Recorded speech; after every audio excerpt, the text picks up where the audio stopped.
ফিরহাদ হাকিম যে বলছিলেন যে প্রথমে তিনি যে ইনপুট দিচ্ছিলেন যে মুন্নার ওপর আক্রমণ করতে এসেছিল, তো সেদিনকে অরিজিনালি কি হয়েছিল, যে সত্যি মুন্নার ওপর আক্রমণ হয়েছিল নাকি অন্য কারুকে টার্গেট ছিল? ওদের যা মানে ফোর্সে দেখলাম, ওখানে আমরা না আইএনটিসি লোক ছিল না কংগ্রেসের লোক ছিল, ওদের গোষ্ঠীর দ্বন্দ্ব। কোন গোষ্ঠীর সঙ্গে কোন গোষ্ঠী? টিএমসি টিএমসি হ্যাঁ, দুটোর মাথাকে? দুটো মাঠে আছে, একটা তবরেজ আনসারি, একটা মুন্না আচ্ছা আর শামীম আনসারি। আচ্ছা। এরা একটা মশাল পাওয়ার করতে চাইছে কি, টিএমসি দেখো কি আমার মশাল আছে, গাড়ির মধ্যে আমরা যা করবো তাই। না, দুটো গ্রুপ কোন কোন? দুটো গ্রুপ কার? একটা গ্রুপের একটা নেতৃত্ব? গ্রুপ আছে মুন্না গ্রুপ, আচ্ছা।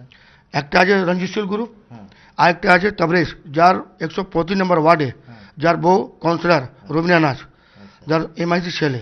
আচ্ছা আচ্ছা। তিনটে গ্রুপ মানে শামসুজ্জামান আনসারী ছেলে।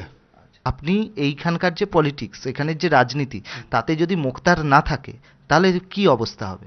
মানে আজকে আমি যখন কংগ্রেস জয়েন করেছি, আজকে চার দিকেই যুব কংগ্রেস, আমি এটা বলে যাচ্ছি আপনাকে, যুব কংগ্রেসে যখন আমি জয়েন করিনি তখন 120 মেম্বার হয়েছিল। জয়েন করার পর আজকে 135, 134, 33 নম্বর ওয়ার্ডে তিনটা ওয়ার্ড মিলিয়ে 900 ফর্ম ফিল আপ করলাম, 900 যুব কংগ্রেস মেম্বার হয়েছে আমাদের। এটা আমি জানতে পারছি কি মুক্তারকে বৃত্তে নানা অভিযোগ জড়িয়ে দেবে, কংগ্রেস এখানে শেষ হয়ে যাবে। আসলে এই মকসদে কি মুক্তার না থাকলে আর কংগ্রেস শক্তিশালী হতে পারবে না। এই জন্যই কি মনে হচ্ছে, এই জন্য এই জন্য আমাকে মিথ্যে মামলা ফাঁসানো হচ্ছে।